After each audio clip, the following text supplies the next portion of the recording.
Hello বন্ধুরা, তো আজকে আমি চলে এসেছি প্রেগনেন্সির আরও একটা ভিডিও নিয়ে। তো এখন আমার চলছে থার্ড ট্রিমেস্টার অ্যান্ড সেকেন্ড ট্রিমেস্টারে আমার কি হলো সেটা তোমাদের সাথে আজকে শেয়ার করব। বিকজ ফার্স্ট ট্রিমেস্টারে আমার কি প্রবলেম হয়েছিল সেটা তোমাদের সাথে আমি শেয়ার করেছিলাম। তো আজকে আমার সেকেন্ড ট্রিমেস্টারের হোল জার্নি তোমাদের সাথে শেয়ার করব। তো চলো ভিডিওটা শুরু করা যাক।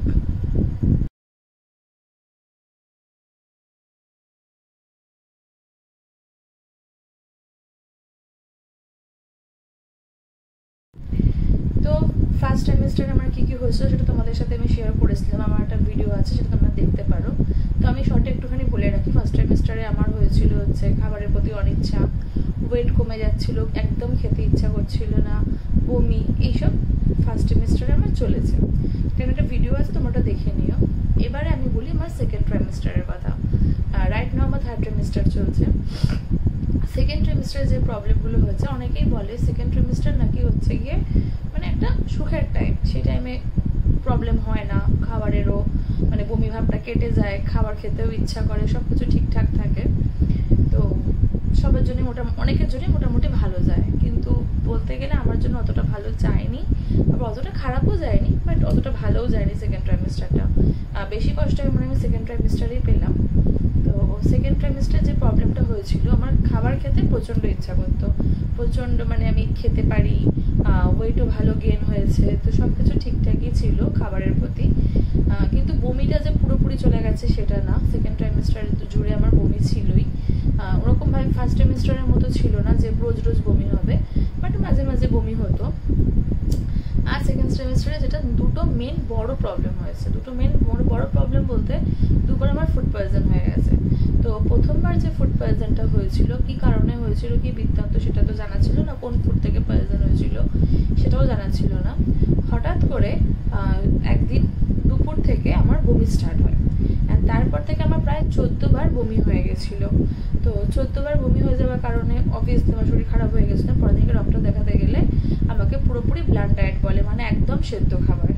আগের আমার যে ওষুধ চলছিল, ক্যালসিয়াম, ফলিক অ্যাসিড, তারপরে হচ্ছে কি আয়রনের ট্যাবলেট, সব 5 দিনের জন্য ক্লোজ ছিল, অ্যান্ড পুরো ব্লাড ডায়েট ছিল।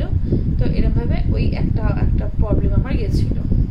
এবার সবচেয়ে মেজর যে প্রবলেমটা হলো রিসেন্টলি, মানে একদম সেকেন্ড ট্রাইমেস্টারের লাস্টের দিকে, তখন একটা ফুড পয়জন। কীভাবে ফুড পয়জন, আমার খুব চাউমিন অ্যান্ড চিলি চিকেন খেতে ইচ্ছা করছিল। তো চাউমিনটা আমি বাড়িতেই বানিয়েছিলাম, অ্যান্ড চিলি চিকেনটা বাইরে থেকে অর্ডার দেওয়া হয়েছিল। তো যখন ওটা আমি রাত্রিবেলা খাই, তার পরের দিন ভোরবেলা থেকে আমার শুরু হয় হচ্ছে পটি। এবার প্রচুর, মানে প্রায় একদিনে 7 থেকে 7 বার মতো পটি হয়ে গেছিলো।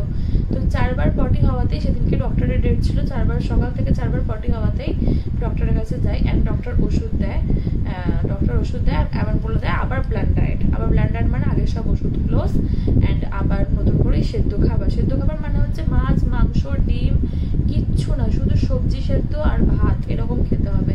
মানে কাঁচকলা সেদ্ধ, ঢেঁড়স সেদ্ধ, আলু সেদ্ধ, এইসব সেদ্ধ আর ভাত, ঘি, মাখন, কিচ্ছু না, দুধ ফুদ কিচ্ছু খেতে পারবো না।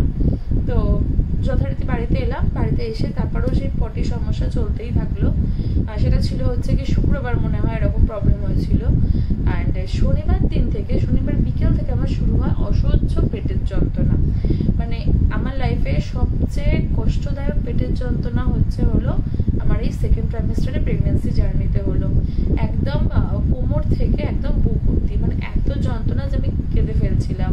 শনিবার সেই যন্ত্রণা নিয়ে কাটিয়েছি, অ্যান্ড রবিবারও সেই যন্ত্রণা নিয়ে কাটিয়েছি, অ্যান্ড মানডেতে আমি আবার ডক্টরের কাছে যাই, অ্যান্ড ডক্টর বলে যে এটা ইউএসজি করাতে হবে, কিছু মনে হয় প্রবলেম হচ্ছে, তাই জন্য এরকম হচ্ছে। তো আমাকে আপার অ্যাবডোমেনে একটা ইউএসজি দেয়। ইউএসজি করার পরে তেমনভাবে কিছু ধরা পড়েনি, হালকা একটু হয়তো এই লিভারটা বড় হয়েছে এরকম ধরা পড়েছিল। তো আস্তে আস্তে আমার ব্যথাটা কমে, সোমবার মানে মঙ্গলবার নাগাদ মনে হয় ব্যথাটা আমার কমে গেছিলো। তারপরে প্রায় 13-14 দিন আমি ব্লাড ডায়েট করেছিলাম। আগের আবার সব ওষুধ আমার বন্ধ ছিল, সমস্ত ওষুধ। তো এইটা আমার খুব বড় একটা প্রবলেম গেছে। এত যন্ত্রণা আমি আমার লাইফে কোনো যন্ত্রণাতে পাইনি, কোনো যন্ত্রণাতে না। তো এই দুটো মেজর প্রবলেম গেছে। আর সেকেন্ড ট্রাইমেস্টারের প্রবলেম গেছে বলতে হচ্ছে নোজ ব্লিডিং। গাম ব্লিডিং, এগুলো হালকা হালকা গেছে। যাদের নোজ ব্লিডিং বা গাম ব্লিডিং হয়েছে তারা ভয় পাওয়ার কোনো কারণ নেই। ডক্টর বলেছে যে হালকা করে বরফ চেপে রাখলেই ওটা কমে যাবে, এটা হরমোনের প্রবলেমের জন্য একটু হয়। তো ওইটাতে তেমনভাবে কোনো আমার ইস্যু হয়নি। আর হয়েছিল হচ্ছে ভ্যাজাইনাল ডিসচার্জ হয়েছিল, হোয়াইট ডিসচার্জ হয়েছিল, সেটার জন্য ডক্টর ওষুধ দিয়েছিল অ্যান্ড ওষুধ দিয়ে সেটা কমে গেছিলো। আর প্রবলেম বলতে আর কোনো প্রবলেম হয়নি সেভাবে। মেজর এই দুটোই প্রবলেম হয়েছে। বমির প্রবলেম যে আমার এখনও চলে গেছে থার্ড ট্রাইমেস্টার পড়ার পর সেটাও কিন্তু না, কিছুদিন আগেই আমার বমি হয়েছিল। কিন্তু রোজ রোজ বমির প্রবলেম নেই, খুব রেয়ারলি মাঝে মাঝে বমি হচ্ছে। তো এটাই সেকেন্ড ট্রাইমেস্টারে এই প্রবলেম আমার হয়েছে মেন। আর হচ্ছে গিয়ে থার্ড ট্রাইমেস্টার পড়ার পর থেকেই থার্ড ট্রাইমেস্টারে কী হচ্ছে আমি আবার থার্ড ট্রাইমেস্টারের লাস্টে তো আর বলার হয়তো টাইম পাবো না, তাও বলে রাখছি হালকা হালকা কি হচ্ছে এখন আমার হচ্ছে হার্টবার্ন, প্রচণ্ড পরিমাণে গলা থেকে বুক জ্বলে মাঝে মাঝে। এখনটা সেটা কম আছে, 3-4 দিন ধরে খুব জ্বলছিল গলা বুক জ্বলে। তো বাইরের খাবারটাকে মানে বাইরের স্পাইসি ফুডটাকে আর কি অ্যাভয়েড করতে হবে। বাইরের স্পাইসি ফুডের জন্য মেন আমার সব সমস্যাগুলো হচ্ছে। অ্যাসিডিটির প্রবলেম, গ্যাসের প্রবলেমটাই আমার প্রেগনেন্সিতে বেশি পরিমাণে হচ্ছে, আর না হলে সব ঠিকঠাকই আছে। তো এইগুলোই হচ্ছে গিয়ে প্রবলেম। অ্যান্ড নিশ্চয়ই সবার সিমটমস এক হয় না, অনেকের অনেক আলাদা আলাদা সিমটমস হয়, আলাদা আলাদা প্রবলেম হয়। তো এটাই আমার এগুলোই সমস্যাগুলোই হয়েছে সেকেন্ড ট্রাইমেস্টারে।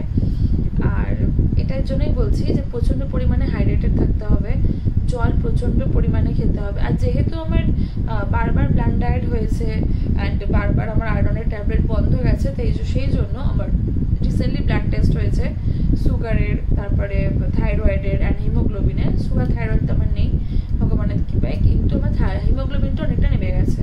যেহেতু বারবার ব্লাড ডায়েট হয়েছে, ভালোভাবে খাওয়া হয়নি, ভালোভাবে ওষুধ নেওয়া হয়নি, সেই কারণে হিমোগ্লোবিনটা একটুখানি কম এসছে।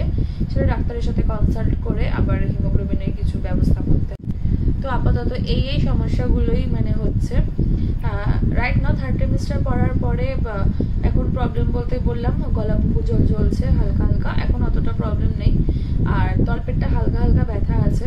তো কাদের কি প্রবলেম হচ্ছে, মানে তোমাদের থার্ড ট্রাইমেস্টারে তো অনেক কেউ রয়েছে, তো তাদের কি প্রবলেম হচ্ছে একটু যদি আমাকে কমেন্ট বক্সে জানাও, তাহলে কি হবে আমার সুবিধা হবে, আমি সেই মতো প্রিপেয়ার থাকবো যে এগুলো আমার হলেও হতে পারে।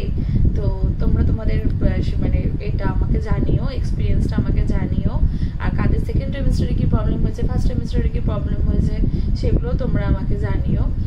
তো সবার প্রেগনেন্সি জার্নি তো স্মুথ যায় না, কারোর আপস অ্যান্ড ডাউনস তো যেতেই থাকে, প্রত্যেকেরই কিছু না কিছু প্রবলেম হতেই থাকে। তো আমারও এরকমই হচ্ছে, অ্যাসিডিটি গ্যাসের প্রবলেমটাই বেশি হচ্ছে, এটাই আমাকে বেশি ভোগাচ্ছে। তো আই হোপ খুব তাড়াতাড়ি বমিটা বন্ধ হয়ে যাবে। অ্যান্ড যাই হোক, যখন থেকে মানে 19 উইকস থেকে কিক মারা স্টার্ট করেছে, তো যখন থেকে কিক মারা স্টার্ট করেছে, যখন থেকে আমি ফিল করছি যে ও আমার ভেতরে আছে অ্যান্ড কিক করছে, তো কোনো প্রবলেমই আর প্রবলেম বলে মনে হচ্ছে না। যতটাই কষ্ট হচ্ছে যখন ও কিক মারছে, তো তখনই মানে আনন্দটা আলাদাই লেভেলের হচ্ছে। তো এটাই হচ্ছে ব্যাপার। তোমরা তোমাদের এক্সপিরিয়েন্সটা আমাকে জানিও। আর অনেকের কিছু কোয়ারিজ থাকে, সবসময় সব কোয়ারিজের রিপ্লাই দেওয়া সম্ভব হয় না। আমি তোমরা কি তোমাদের কোয়ারিজ আছে, কি তোমাদের জানার আছে, আমি আমার এক্সপিরিয়েন্স অনুযায়ী তোমাদেরকে সেগুলো অ্যান্সার দেওয়ার চেষ্টা করব। তোমরা আমার কমেন্ট বক্সে জানিও, আমি সেই মতো একটা ভিডিও করে তোমাদের প্রত্যেকটা কোশ্চেনের আমি অ্যান্সার দেবো।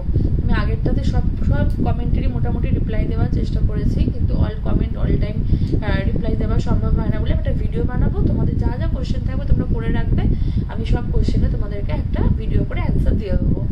আর এরপরে আমি কি বিষয়ে ভিডিও বানাবো তোমরা সেটাও কমেন্ট বক্সে লিখতে পারো। আর যেটার বিষয়ে তোমরা জিজ্ঞাসা করবে না সেটা হচ্ছে গিয়ে এক্সারসাইজ, বিকজ আমি কোনো এক্সারসাইজ করি না সত্যি কথা বলতে। কারণ আমি প্রেগনেন্সির আগেও কোনো এক্সারসাইজ করতাম না, তাই নতুন করে আমি কোনো এক্সারসাইজ স্টার্ট করিনি। ডক্টর আমাকে হাঁটতে বলেছে, তাই মাঝে মাঝে আমি হাঁটি। এখন তো হাঁটলেও খুব কোমরে ব্যথা হয়, পায়ে ব্যথা হয়ে যায়, তো তাই জন্য মাঝে মাঝে খুব রিয়ালি হাঁটি। আমাদের বাড়ির সারফেসের মধ্যেই আমি হাঁটার চেষ্টা করি। এটাই আমার এক্সারসাইজ, আর আলাদা করে কোনো এক্সারসাইজ নেই। আর তোমাদের আর কি কোয়ারিজ আছে তোমরা সেটা আমাকে বলো, আমি সেটা ভিডিও মাধ্যমে জানিয়ে দেবো। তো সবাই ওয়েল হাইড্রেটেড থেকো, যারা প্রেগনেন্ট মহিলারা। এই প্রচুর গরম পড়ে গেছে, এখন বাইরের খাবারটাকে বাদ দিয়ে মানে ভালোভাবে হাইড্রেটেড প্রচুর পরিমাণে জল খেও, ডাবের জল খেও, যেগুলো খেলে তোমাদের শরীরে শান্তি থাকবে সেটা তোমরা করো। অ্যান্ড যারা প্রেগনেন্ট হওয়ার ট্রাই করছো বা যারা প্রেগনেন্ট, তাদের জন্য আমার আমার অসংখ্য ব্লেসিং।